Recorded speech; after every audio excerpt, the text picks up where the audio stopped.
ಸರ್ಕಾರಿ ಬಸ್ ಮತ್ತು ಕ್ಯಾಂಟರ್ ನಡುವೆ ಮುಖಾಮುಖಿ ಡಿಕ್ಕಿಯಾದ ಘಟನೆಯೊಂದು ನಡೆದಿದೆ. ಹುಬ್ಬಳ್ಳಿಯ ಹೊಸ ಬಸ್ ನಿಲ್ದಾಣದ ಎದುರುಗಡೆ ಈ ಘಟನೆ ಸಂಭವಿಸಿದ್ದು, ಕಬ್ಬಿಣದ ರಾಡ್ಗಳನ್ನು ತುಂಬಿದ್ದ ಕ್ಯಾಂಟರ್ಗೆ ಏಕಾಏಕಿ ಬಸ್ ಡಿಕ್ಕಿ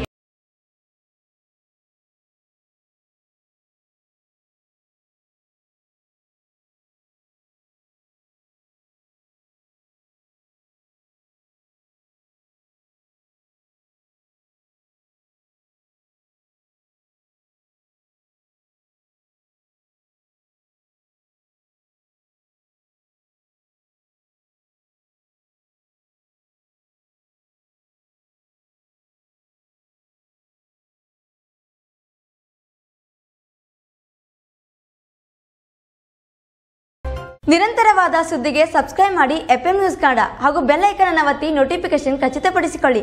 ಧನ್ಯವಾದಗಳು.